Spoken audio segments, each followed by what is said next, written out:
마태복음 4장 12절에서 25절 말씀입니다. 12절 요한이 감옥에 갇혔다는 소식을 듣고 예수께서 갈릴리로 물러나셨습니다. 세례 요한의 잡힘과 예수님의 사역은 직접적인 인과관계를 갖는 것은 아닙니다. 마태는 당시 유대 사회에 큰 영향력을 미쳤던 세례 요한이 물러나며 동시에 예수의 사역이 부각됨을 보여주는 것이죠.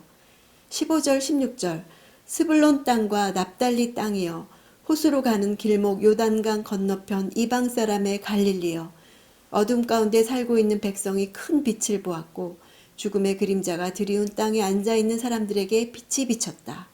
이사야서를 인용한 것이죠. 아수르 왕이 갈릴리 지역을 침략해서 그곳 주민을 포로로 잡아갔으나 다시 자유를 찾게 될 것을 예언한 말씀입니다. 마태는 700년 전에 주어진 이 예언을 확장해서 당시 죄악과 불신의 어두움 가운데 살던 갈릴리 사람들에게 메시아이신 예수께서 오심으로 말미암아 영적으로 빛이 비추게 되었다는 의미로 사용하고 있습니다.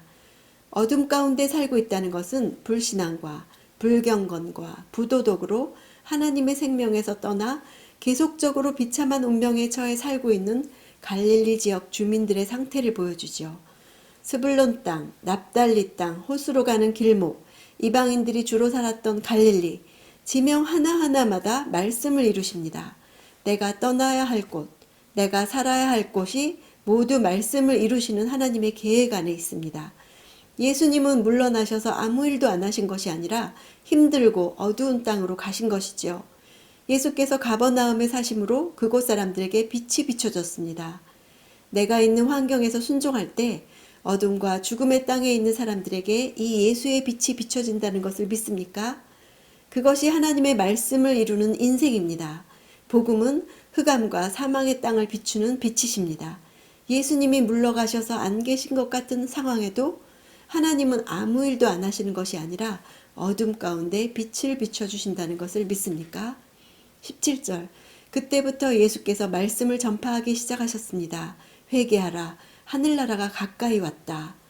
세례 요한이 투옥된 이후 예수님의 메시지가 세례 요한과 동일하게 회개하라. 하늘나라가 가까이 왔다고 함으로써 예수께서 세례 요한을 완전히 대체하게 되었음을 보여주죠. 하나님의 일은 내가 할 수 없다고 할 때에도 예수가 하심으로 계속되어진다는 것을 깨달읍시다. 19절 20절 예수께서 말씀하셨습니다. 와서 나를 따라라. 내가 너희를 사람 낚는 업으로 삼을 것이다. 그러자 그들은 곧 그물을 버리고 예수를 따랐습니다. 와서 나를 따르라. 이 말은 당시 랍비들이 제자들을 향해 내주는 입학 허가서와 같은 말입니다. 랍비가 그렇게 허락할 때 비로소 그 랍비의 제자가 되는 것이죠. 그런데 본문은 스승이 먼저 제자를 택해 제자 삼는 장면이죠. 고대 근동의 문화적인 관습은 각자 자기가 원하는 랍비에게 개인적으로 찾아가서 제자 삼아주시기를 청하는 것이었습니다. 그런데 예수께서는 스승인 자신이 먼저 찾아가셔서 능동적으로 제자들을 택해 부르셨습니다. 스승으로서 어떤 제자로 만들 것인지를 말씀하시는 것이 바로 사람 낚는 업으로 만들겠다는 것입니다. 직역하면 사람들을 그물로 잡는 업으로 만들어주겠다는 뜻입니다. 그들이 사람들을 복음으로써 포획한다는 은유적인 표현이죠. 관사가 붙지 않아서 모든 인류를 복음 전파의 대상으로 함을 말합니다. 업으로 삼을 것이다 란 동사의 주체는 예수님 자신이십니다. 그들 스스로 사람을 낚는 어부가 되라고 하시지 않고 당신이 그들로 사람을 낚는 어부가 되도록 만들어 주시겠다고 말씀하신 것입니다. 그러므로 제자로 부름받은 자들은 자신의 부족함으로 인해 염려하거나 걱정할 필요가 없습니다. 스승이 자기와 같은 인생을 살도록 찾아오셔서 제자 삼으신 것이기 때문입니다. 제자들은 자기들이 지금까지 해오던 일보다 예수님이 제안한 사람 낚는 어부가 되는 일에 인생을 던지기 위해 그것을 선택하고 모든 생계수단을 버리고 스승을 따라 나선 것이었습니다. 21절 22절 예수께서 계속 더 가시다가 다른 두 형제를 만나셨습니다. 그들은 세베대의 아들 야고보와 그 동생 요한이었습니다. 그들은 아버지 세베대와 함께 배에서 그물을 손질하고 있었습니다. 예수께서 부르시자 그들은 곧 배와 아버지를 두고 예수를 따랐습니다. 베드로와 안드레가 형제 사이인 것처럼 야고보와 요한 역시 형제 사이입니다.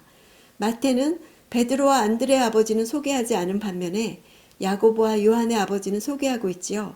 이것은 세베대가 갈릴리 지방에서 잘 알려진 인물이거나 유대인 그리스도인들에게 잘 알려진 인물이었기 때문일 것입니다.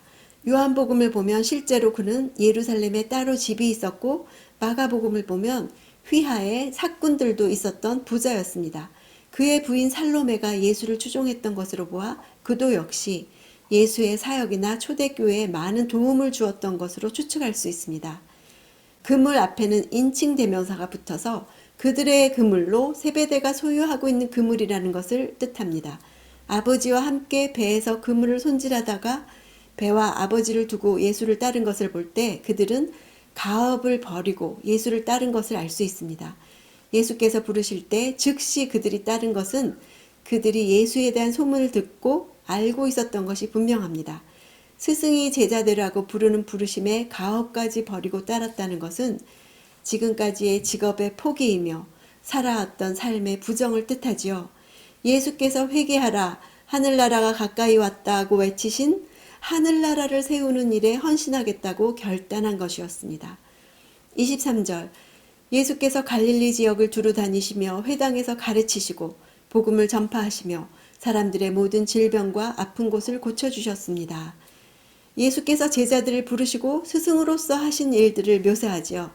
예수님을 따르면서 제자들도 이런 일들을 하라고 부르신 것입니다. 주님이 하게 하실 믿음으로 제자들을 부르셨습니다. 내가 지금 서 있는 자리는 불러주신 자리입니다. 주님이 하실 수 있는 믿음으로 불러주셨습니다. 주님이 하게 하실 것입니다.